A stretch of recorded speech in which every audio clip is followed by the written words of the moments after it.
Bonjour et bienvenue dans Opinion. D'une prudence de Sioux, c'est ainsi que l'on peut qualifier l'avis des sages du Conseil d'État sur l'interdiction totale du voile intégral. Le 29 dernier, vous vous en souvenez peut-être, le Premier ministre François Fillon avait saisi la plus haute juridiction administrative pour trouver des solutions en vue d'une interdiction.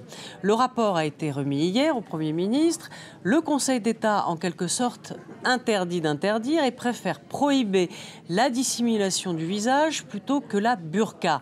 En clair, il fait deux propositions. C'est le préfet qui aurait un pouvoir de police pour interdire un visage couvert dans les banques, les bijouteries pour des questions de sécurité et sur les questions d'identité dans les tribunaux, les mairies ou les sorties d'école. Alors, les députés semblent vouloir passer outre cet avis et sont déterminés, mais ils le peuvent. Mais le gouvernement assumera-t-il la possibilité d'une censure au Conseil constitutionnel ou la Cour européenne des droits de l'homme? Eh bien, je vous propose d'en parler avec nos invités qui sont sur ce plateau. Wassila Tamzali, bonjour. Vous êtes avocate et écrivain. Et Taoufik Matlouti, vous êtes fondateur et président du parti politique France Pluriel. Alors, je préfère peut-être me tourner d'abord vers l'avocate que vous êtes. Le Conseil d'État a-t-il péché par excès de prudence? Y a-t-il réellement une incompatibilité juridique? Je pense qu'on allait en parlant de loi, comme on en a parlé, on allait évidemment vers cette interdiction et en tout cas cette précaution du Conseil constitutionnel qui, je pense que vous en parlerez, qui a été dépassée en Belgique et en Hollande, oui, vous allez en parler, par l'interdiction totale. Mais je peux déjà dire, si vous voulez, que c'est étonnant de voir que dans ces pays permissifs, où il y a un nombre de femmes voilées impressionnant, et je crois que c'est ce qui fait peur aux femmes, aux politiques belges, c'est-à-dire qu'ils ont décidé maintenant, mais est-ce trop tard, de mettre un holà répressif, alors qu'il fallait prendre des mesures peut-être avant. Voilà. Alors, ce qu'il faut le dire, il faut le rappeler, c'est que ce matin, effectivement, la commission parlementaire belge a voté donc l'interdiction totale de la burqa. Reste maintenant à ce que ce soit voté par le Parlement, et a priori, ce sera fait. Donc ça, c'est oui. une décision qui vous choque ou... Alors, je vais vous dire, moi, je suis embarrassée de prendre le problème par la question juridique, bien que je sois avocate. Bah oui. Et j'apprécie beaucoup la culture française juridique, n'est-ce pas? Et je trouve qu'il faut au contraire, il faut se féliciter que la France est un pays qui a des lois, qui a une tradition juridique et qui n'est pas un pays totalitaire qui va utiliser la loi comme un instrument politique. Mais ceci dit, je ne suis pas pour la burqa, je suis contre la burqa totalement, et je regrette d'ailleurs qu'on en ait fait une question juridique, et je regrette de ne pas avoir entendu un jugement moral sur la burqa, n'est-ce pas, jusqu'au recteur de la mosquée de Paris, qui nous fait un cours de droit international européen. C'est vrai qu'effectivement, argument contre argument, vous allez réagir, mais argument contre argument, c'est-à-dire l'argument juridique, c'est les libertés, la liberté individuelle, l'argument des députés, c'est la burqa est contraire à la dignité de la personne. Est-ce que vous êtes... que pensez-vous de d'abord ce qui vient d'être dit et de l'avis du Conseil d'État? Je suis personnellement contre la burqa pour une raison très simple, c'est qu'elle n'est dans aucun texte religieux de l'islam.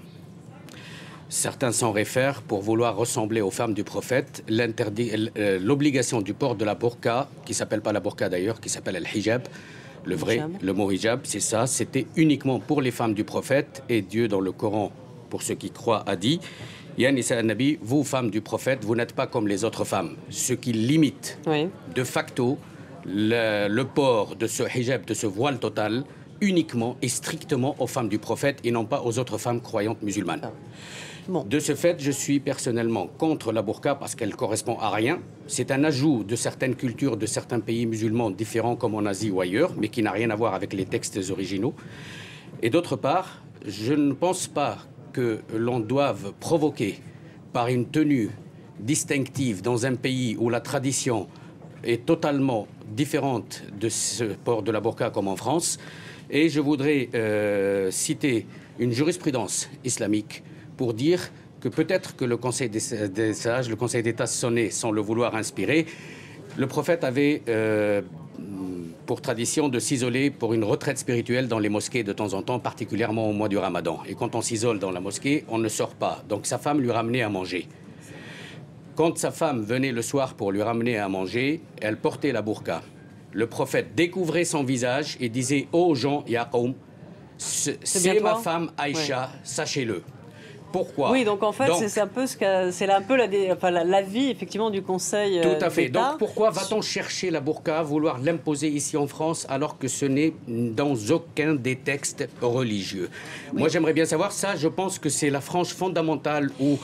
On est d'accord, mais là, c'est pas le sujet. Le sujet, c'est faut-il l'interdire? Non, je pense que non, pour une raison simple, c'est qu'il est extrêmement difficile d'appliquer une loi d'interdiction totale. Vous êtes contre la burqa, mais il ne faut pas l'interdire. Je veux dire, ce n'est pas applicable.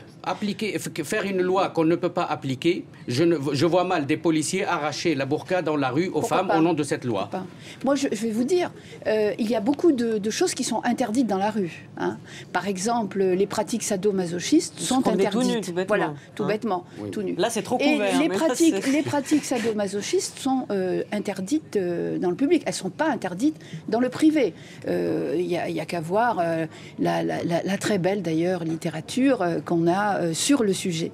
Et donc, pour moi, la burqa, c'est une domestication des femmes, c'est une domestication sexuelle des femmes, n'est-ce pas, qui est la forme extrême du voile, c'est la forme extrême du voile.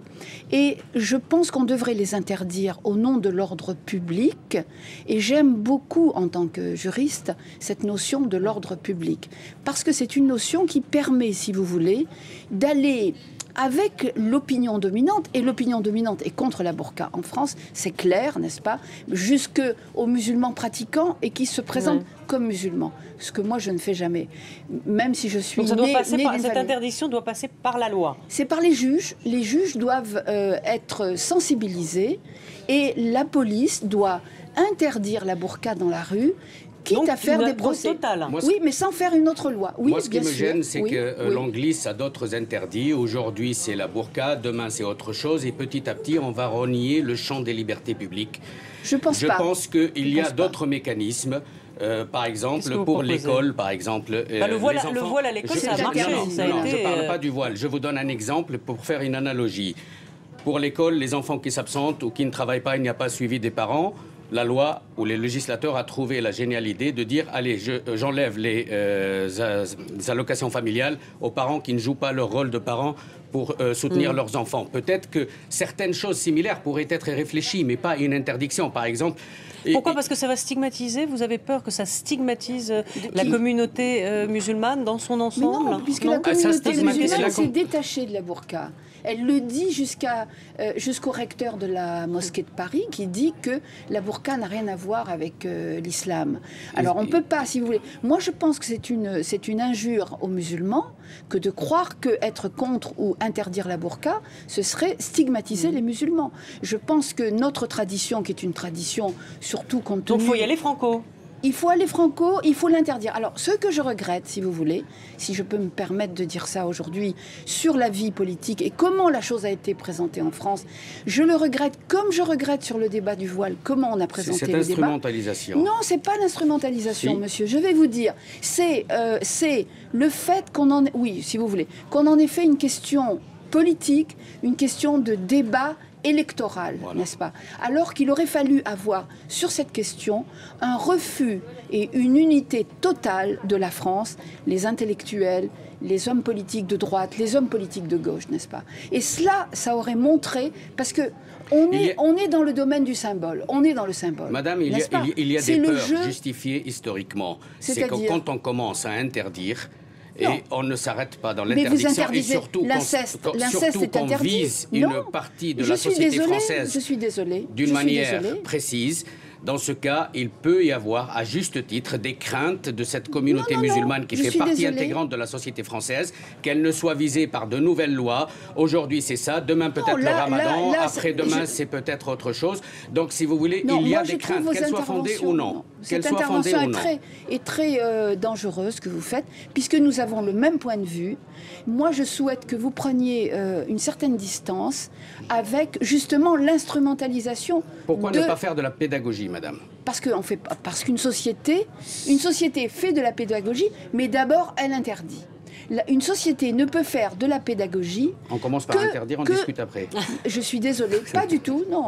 Monsieur, vous ne connaissez pas le droit. Ah si, je suis avocat, madame. Eh bien, on n'est pas à la même école, alors. Ah si, Parce que je peux vous dire, on ne fait de la pédagogie que si on a énoncé clairement les principes, n'est-ce pas? Or, sur la burqa, personne n'a énoncé les principes de la République sont énoncés clairement depuis 1789. Alors justement, à propos d'énoncer les valeurs et les grands principes, donc François Fillon a demandé un vote d'une résolution. Une résolution, c'est quoi? C'est en fait les grands principes de la République qui sont réaffirmés à l'Assemblée nationale. Ça n'a pas valeur juridique, ça a valeur de symbole. Est-ce que ça peut suffire? Je pense que ça fait partie de ce que j'appelle la pédagogie. Et je pense qu'il faut aussi travailler dans les écoles sur ces questions précises. Je pense qu'il y a également, qu'on le veuille ou non, parce que l'islam fait partie intégrante de la société française aujourd'hui, où on veut un islam conflictuel, et dans ce cas, on laisse les choses se faire sans porter attention, au nom de la laïcité et de la séparation des pouvoirs, ou bien on fait un vrai travail pour que les générations futures sachent que c'est réellement l'islam et s'éloignent de ces extrêmes qui n'ont rien à voir avec la religion et le texte fondamental de la religion. On n'empêcherait jamais l'extrémisme. On n'empêchera jamais, mais au moins on sauvera une bonne partie de la jeunesse française. Oui, vous parlez d'or, mais c'est un discours que je trouve intéressant et que j'appuie totalement. Non, je pense qu'il y a des moments, si vous voulez, il y a des moments où une société est bâtie sur l'interdit. Vous ne pouvez pas échapper à cela. Je suis une héritière de 68, je suis libertaire, il est interdit d'interdire, n'est-ce pas?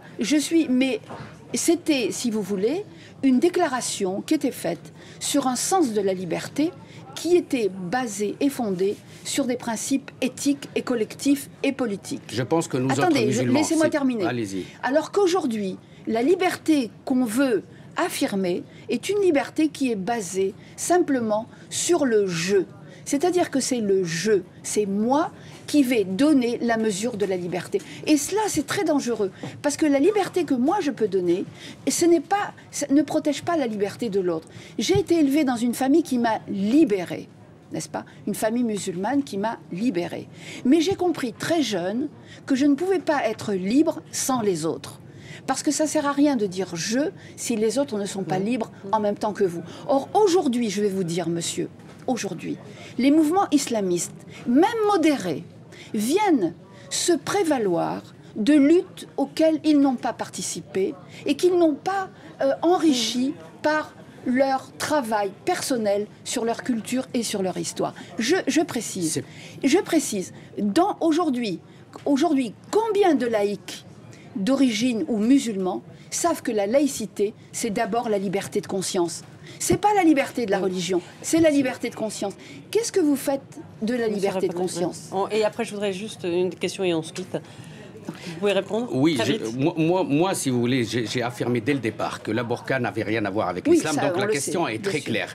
Ceci dit, je suis très gêné par interdire, et je voudrais que l'on regarde plus du côté du Canada, qui a renoncé à interdire plutôt que du côté de la Belgique qui vient d'interdire. Alors justement, la Belgique, c'était ma question pour conclure. Est-ce que du coup la France ne va pas se sentir encouragée, et même d'autres pays, puisque visiblement ça va certainement doper les tenants de l'interdiction absolue, ça c'est clair, ils vont se prévaloir de cet exemple, mais moi je dis que la France a une tradition de liberté. Non déplaise aux gens qui aiment interdire, même dans le cadre de cette liberté. Pour moi, la liberté ne se négocie pas. Il faut expliquer aux gens. Interdire dans les endroits sensibles, je suis tout à fait pour. Les aéroports, les lieux publics, oui. Mais dans la sphère privée, dans la vie privée, interdire, cela dépasse. Mais la rue, est-ce que c'est la sphère privée? La rue, c'est une sphère privée. Oui. Puis-je ajouter quelque chose? Je suis d'accord avec vous si la communauté musulmane et ceux qui se revendiquent comme musulmans font un travail sur le mot liberté. Parce que ce mot liberté, on nous le jette. C'est ce que j'arrête pas de réclamer, Madame Ouassila. C'est ce que j'arrête pas de réclamer. Il faut un travail. De parler au nom de la liberté. Cette communauté a un âge très jeune dans ce pays et elle a besoin d'un travail en profondeur pour intégrer les valeurs de la République totalement et intégralement. Ne prenez pas l'exemple des gens formés et cultivés comme vous, qui ont des professions intellectuelles ou autres. Prenez les gens, parce qu'il faut revenir à l'origine de la communauté qui est une origine ouvrière. Merci à tous les deux pour ce débat passionnant. Et on se retrouve très vite sur France 24. Merci, à tout de suite.